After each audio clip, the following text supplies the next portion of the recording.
why are startups so bad at security? What are you seeing out there? Yeah. So I think maybe it's worth taking a step back and understanding like why companies care about security at all. And I think there's a wide range of reasons.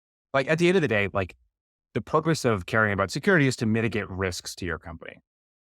And if you're a big company, if you're a Dropbox, for example, you have a lot of customers, you have a brand, you have a lot of money, you have a lot of shareholder value. There's a lot of interesting, sensitive information, et cetera, et cetera. Losing that or compromising any of that would be really bad. And so you invest to make sure to mitigate the risk to those valuable assets. On the Yeah, it's total kind other of a end of the fear spectrum, thing, right? Or at least when it like when I've kind of seen it for like a bigger company, it's like we're afraid something terrible will happen to this amazing thing we've already built and have, all these customers. yeah, I mean, I think that if you really want to be the most secure that you can possibly be, you just like shouldn't do anything. You shouldn't leave your house. You should never build a company. You should never like have a customer. And so when you do have that value, I don't think it's necessarily fear. It's just a reality that there are a lot of things that can go wrong and you need to just choose how you invest in making those things less likely to go wrong.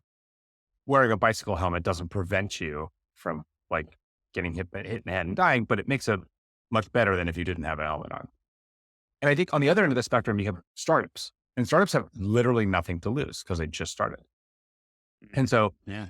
if a startup really deeply cares about security before going and finding product market fit, they're doing it wrong.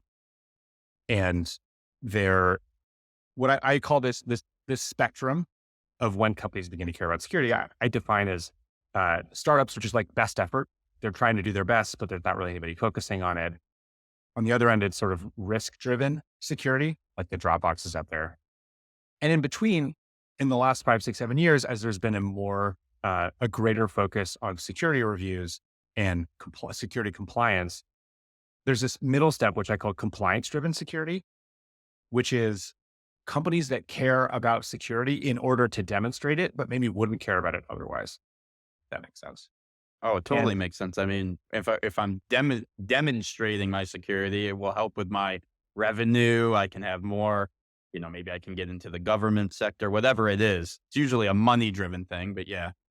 exactly. And as companies sort of evolve and change, many of them go through those different stages of best effort, compliance driven, and risk driven without knowing it. Right. Like a lot of reasons why companies care about security is because they get breached and they're like, oh no, I wasn't doing it and I need to do it now. I can think of several companies where that was the case. So it's not to say that startups suck at security.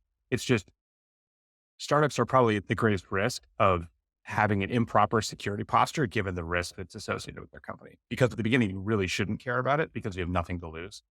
And as you progress, there's more and more to lose. And a lot of those companies fall into the trap of not investing early enough, even though they don't necessarily have to invest in the very beginning.